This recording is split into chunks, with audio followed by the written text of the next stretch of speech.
Bismillahirrahmanirrahim. Assalamualaikum warahmatullahi wabarakatuh. Waalaikumsalam warahmatullahi wabarakatuh. Baiklah, kami daripada kumpulan keempat akan buat perbincangan mengenai dengan konflik persimpanan negara dan isu pencerobohan ruang darat, udara dan laut. Dan jurnal yang kami pilih untuk kami huraikan dan terakhir ialah berkenaan dengan memelihara keselamatan negara Malaysia, iaitu peristiwa Lahad Datu di Sabah. Dan ini merupakan citasi atau penulis menghasilkan jurnal tersebut.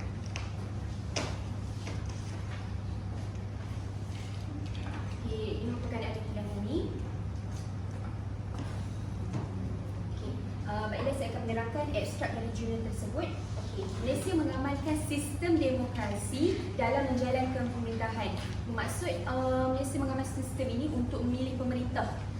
Jadi calon-calon pemerintah yang dapat undian tertinggi akan melayakkan diri sebagai pemerintah dan mentadbir satu kerajaan. Dan seterusnya, Malaysia bergelar sebagai demokrasi pada tahun 1957. Malaysia mengamalkan sistem Malaysia pada 1957. Itu pada tahun 1955, Malaysia mengadakan pilihan raya umum yang pertama.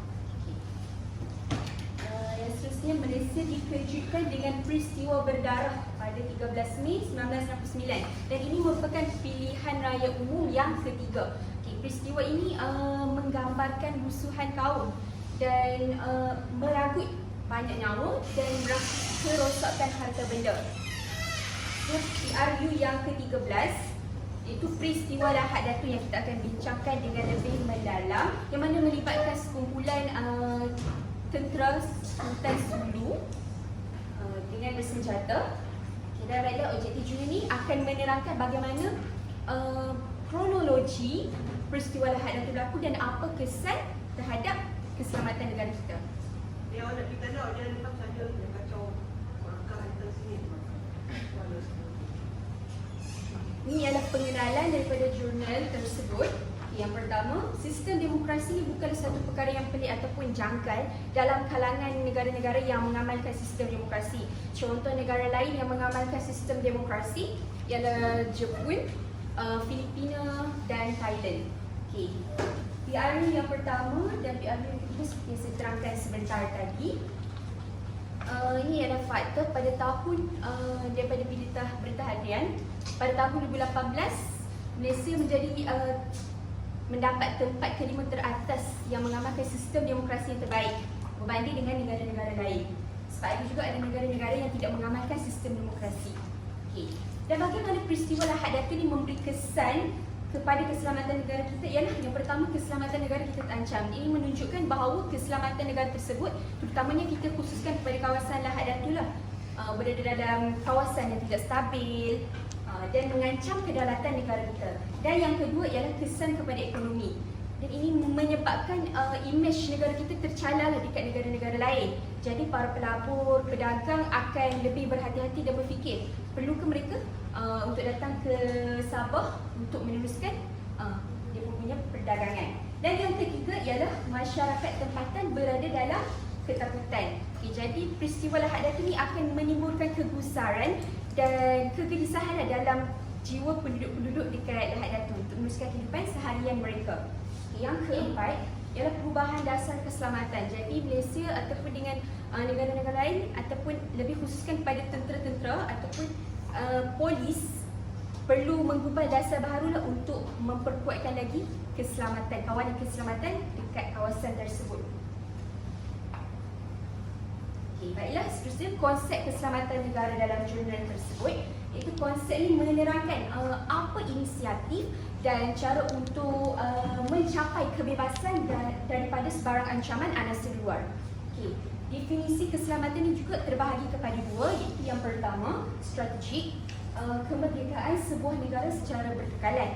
Okey, yang kedua pula, ekonomi bukan strategik. Ini lebih kepada aliran ekonomi masih berjalan walaupun Sabah pada itu dilanda dengan peristiwa Lahad Datu.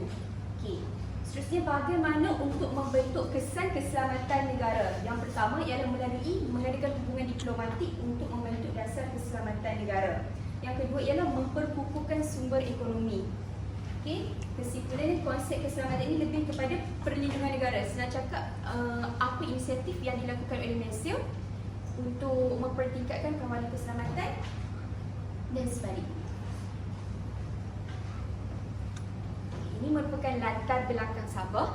Sabah ini diambil daripada nama pisang Sabah yang mana merupakan makanan kegemaran orang Bajau pada waktu tersebut. Dan nama Sabah juga disebut sebagai sendang, dan sendang ini lebih khusus pada orang Jawa lah. Orang Jawa yang sebut sendang dan maksudnya Sabah juga. Okey. Sabah juga terletak dalam kawasan yang strategik, yang mana berdekatan dengan Tawi-Tawi, Kepulauan Filipina dan sebagainya. Okay. Tawa juga menjadi tempat peristiwa Lahad Datu berlaku. Okay. Sabah juga kaya dengan sumber alam dan merupakan pengeluar minyak sawit yang berkualitas. Ini menunjukkan Sabah kaya dengan sumber alam lah untuk diperdagangkan dengan negara-negara lain. Sabah juga menjadi negeri yang keempat dalam menyumbangkan kadar dalam negara kasar Malaysia. Okay. Menunjukkan keluaran dalam negara kasar yang menghasilkan hasil ekonomi yang tinggi lah. Dan ini merupakan peta di mana Sabah berada. Okay, Sabah ni merupakan dia berada di utara Kepulauan Borneo, dan Sabah juga bersepadan dengan Brunei dan Sarawak, dan berdekatan dengan Kalimantan yang berada di belah selatan. Kalimantan ni Indonesia.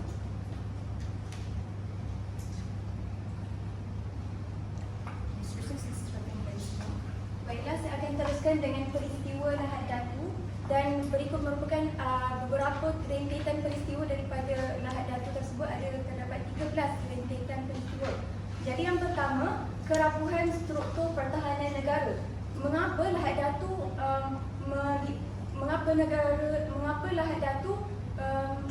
mengapa ada negara Filipina, negara luar yang menceroboh Lahad Datu yang menyebabkan negara tersebut rapuh keamanannya. Okey, seperti yang dinyatakan dalam slide, pencabulan di Lahad Datu menimbulkan persoalan tentang kerapuhan struktur pertahanan negara dan kegagalan Angkatan Tentera Malaysia iaitu ATM dan Agensi Penguatkuasaan Maritim Malaysia APMM dalam mengesan kemasukan angkatan bersenjata. Seterusnya, pencerobohan oleh Angkatan Bersenjata Filipina. Terdapat kejutan besar kepada Malaysia kerana pencerobohan ini melibatkan Angkatan Bersenjata Rakyat Filipina yang mendakwa diri mereka sebagai penyokong Kesultanan Sulu di bawah Jamalul Kiram III. Jamalul Kiram III ini merupakan pemimpin kepada Kesultanan Sulu, dan Lahad Datu melibatkan konflik antara Malaysia dan juga Filipina untuk menuntut hak kerajaan Sabah tersebut. Dan seterusnya, dampak terhadap hubungan diplomatik. Pencerobohan ini merosakkan hubungan diplomatik antara Malaysia dan Filipina. Kita akan lihat nanti rentetan yang seterusnya. Dan kerajaan Filipina menafikan penglibatan mereka, menyebabkan ketegangan dalam komunikasi. Jadi seterusnya rentetan tentang tindakan Presiden Aquino dan Kesultanan Sulu. Jadi siapakah Presiden Aquino ni? Benigno Aquino ni merupakan Presiden Filipina. Jadi Presiden Aquino mengarahkan Sultan Sulu untuk memanggil semula pengikut mereka dan menyerah. Hal ini disebabkan tindakan tentera Kesultanan Sulu yang dianggap sebagai cubaan untuk memalukan dan merosakkan perjanjian damai Malaysia Filipina dengan bangsa Mara. Maksudnya di sini Filipina telah mengadakan perjanjian bersama Malaysia. Namun begitu terdapat pihak lain daripada Filipina iaitu Kesultanan Sulu yang membelakangkan mereka. Oleh itu rosaklah perjanjian antara Malaysia dan Filipina. Seterusnya kita bergerak kepada rentetan yang seterusnya iaitu keselamatan rakyat Filipina di Sabah. Jadi pihak polis bergerak awal untuk menangani pencerobohan sebelum diserahkan kepada tentera. Hal ini kerana Kesultanan Sulu telah menghantar rakyat-rakyat mereka untuk menceroboh Lahad Datu ni. Dan tindakan Kesultanan Sulu meletakkan rakyat Filipina di Sabah termasuk 800,000 orang Sulu dalam keadaan tidak selamat. Mereka kedatangan rakyat-rakyat Sulu ini tidak disedari oleh tentera-tentera awam di situ, sebagai contoh polis, tentera dan sebagainya. Namun begitu, kehadiran mereka disedari oleh orang-orang awam di kampung tersebut. Maksudnya tidaklah tidak terlalu bau. Okey, seterusnya Ops Daulat dan Operasi Keselamatan. Jadi mengapa diadakan Ops Daulat dan Operasi Keselamatan? Ops Daulat ini di bawah Kerajaan Sabah. Ops Daulat ini diadakan adalah untuk mengawal keselamatan negeri Sabah itu sendiri. Jadi seramai 8,000 anggota keselamatan dikerahkan di bawah misi Ops Daulat untuk melindungi keselamatan dan kedaulatan negara. Jadi jika tiada Ops Daulat ini, maka Kerajaan Sabah itu sendiri akan hancur dan rapuhlah disebabkan oleh penjajah-penjajah penceroboh yang datang ke Lahad Dati tersebut.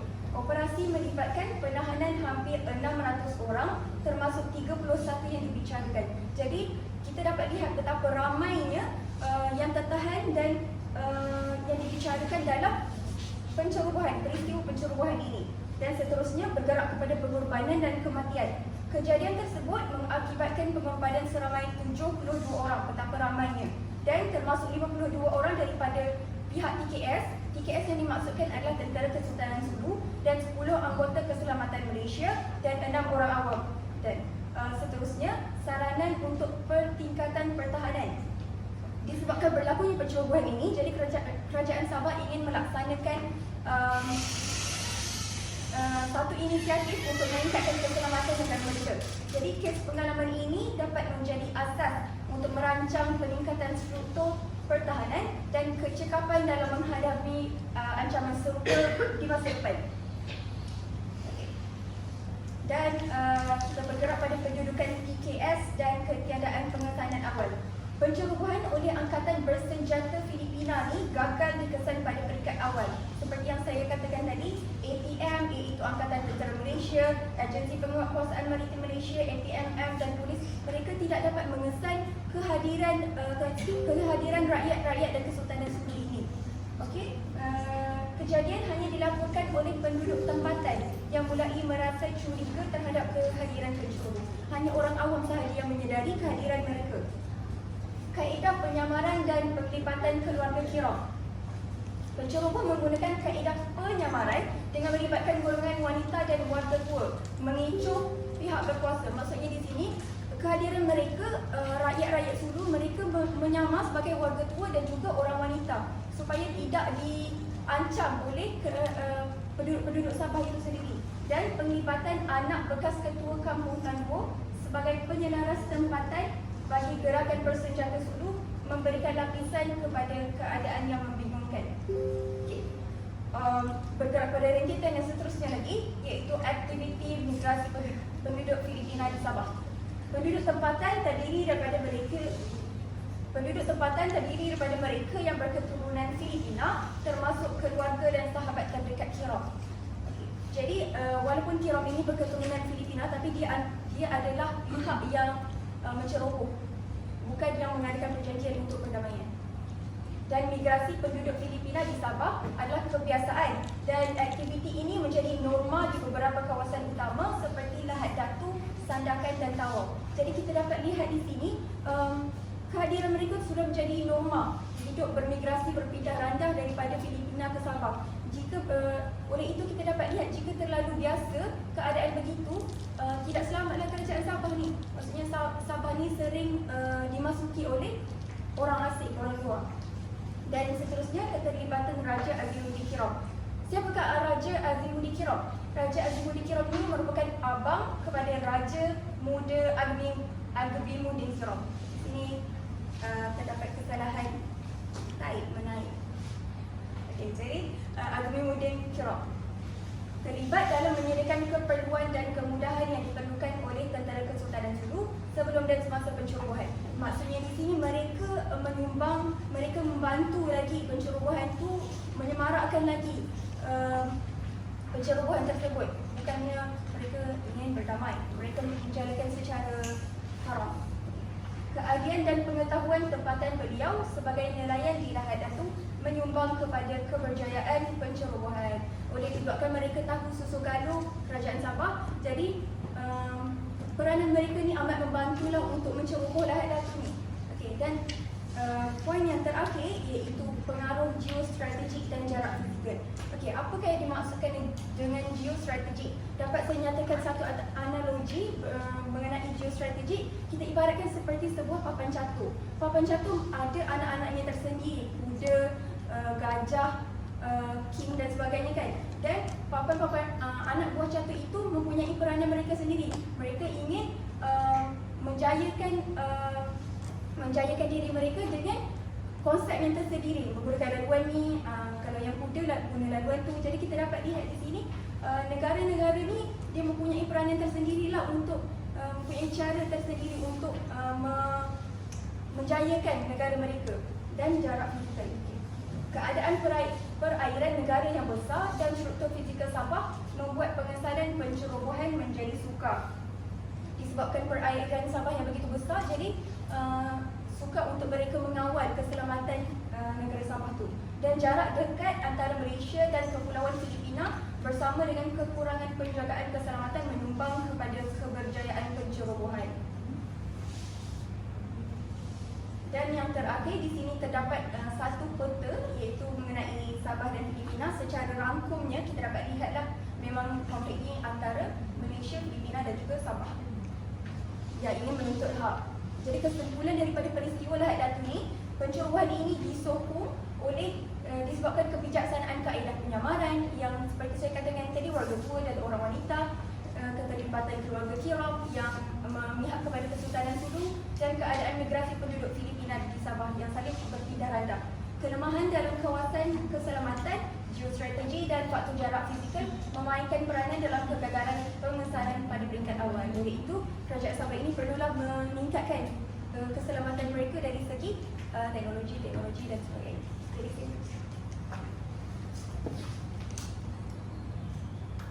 okay, baiklah kita teruskan kepada faktor bagaimana peristiwa Lahad Datu ini tercetus.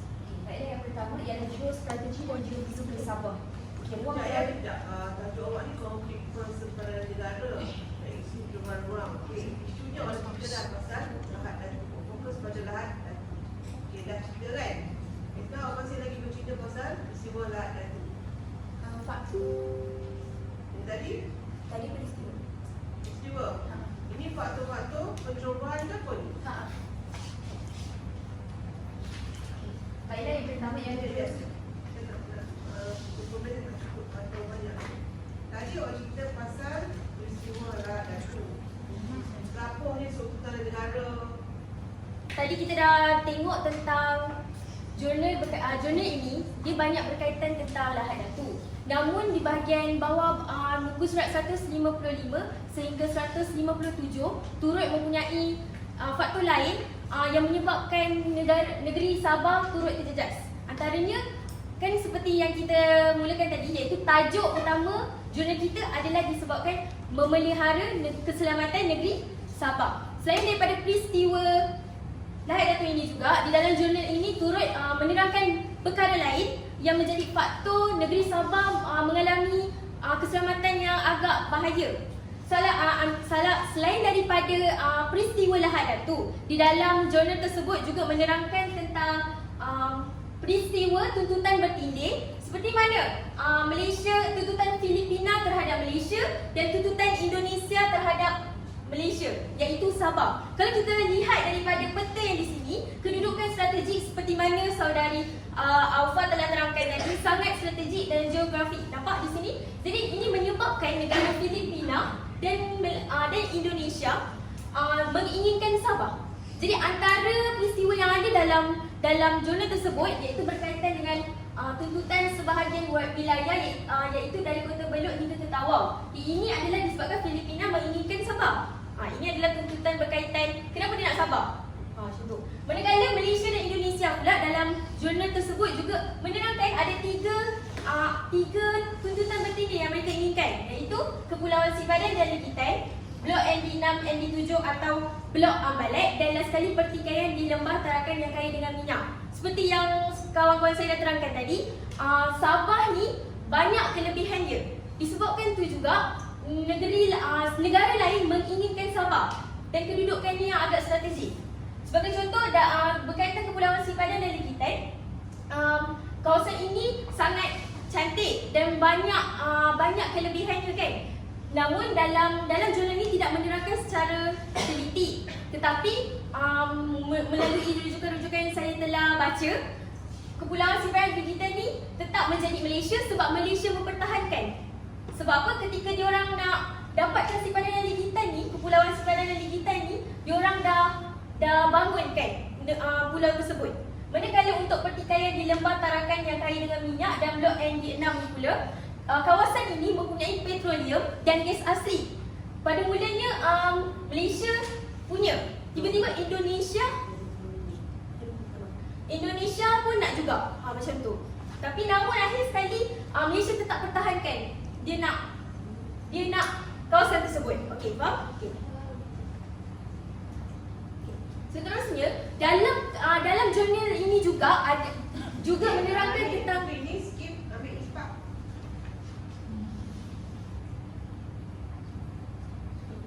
ini impak yang kita boleh lihat, iaitu yang pertama melihat semula lakaran sejarah. Yang pertama melihat semula lakaran sejarah seperti mana peristiwa Filipina dan Malaysia yang tadi saya terangkan menyebabkan untuk memastikan Sabah dapat kat kita tengok balik dokumen-dokumen berkaitan Filipina dan Malaysia. Seterusnya, isu-isu kontemporari yang wujud antara kedua-dua belah negara. Sebagai contoh, isu MNF, MLF yang berkaitan dengan Filipina.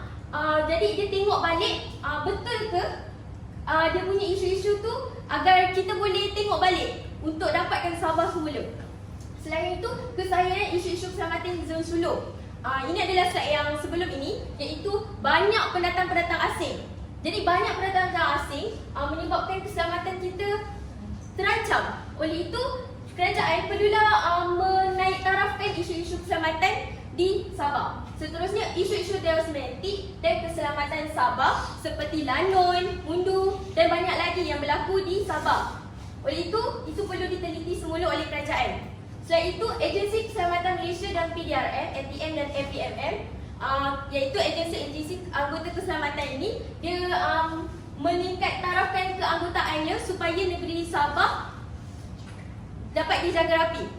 Dan akhir sekali, meneliti dan memperhalusi semula nilai integriti pemimpin. Ini adalah amat penting kerana untuk memastikan sebuah negeri itu berada dalam keadaan yang baik, perlu mempunyai pemimpin yang penting dan bagi mengelakkan daripada Sabah terus diancam. Jadi ini antara kesan yang pada masa kini saya buat kajian yang di mana dulu dengan sekarang, adakah perkara itu berubah? Saya lihat menerusi daripada berita, iaitu diorang memang betul-betul mempertahankan Malaysia. Ini tiada di jurnal, tapi saya nak membuktikan bahawa negara Malaysia, iaitu anggota-anggota Malaysia dan kerajaan kita sendiri telah menaik tarafkan dengan bekerjasama dengan negeri lain.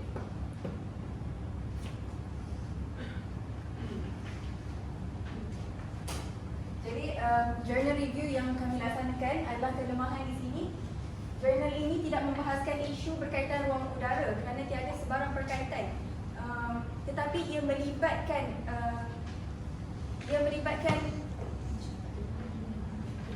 elemen ruang udara tersebut.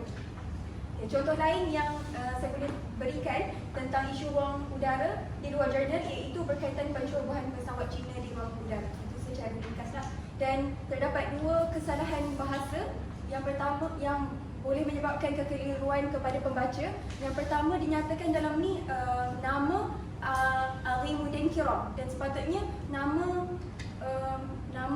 tentera tersebut adalah Aghimuddin Kiram. Dan satu lagi, nama tersebut ditulis Jamalul Kirami dan sebetulnya adalah Jamalul Kiram. Jadi kesalahan-kesalahan tersebut perlu ditambah baik oleh penulis jurnal sendiri.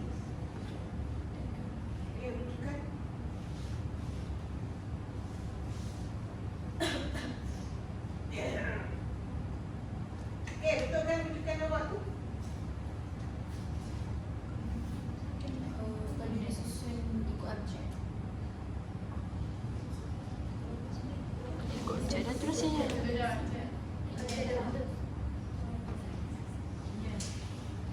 Space.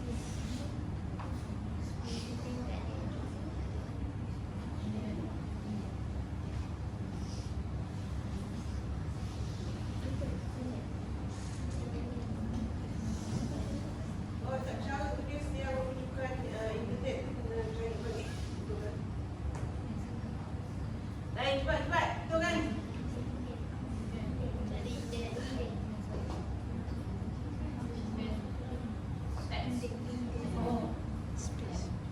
Space. Tengok satu demi satu. Tu satu tu cek balik cara menulis kedudukan dan menulis.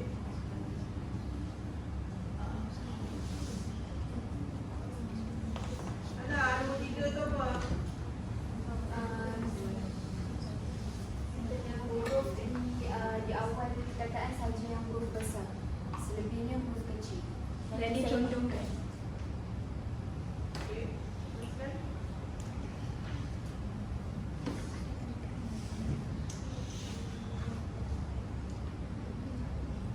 Lahat datu nama tempat di tak berusaha. Berapa buku awak ambil?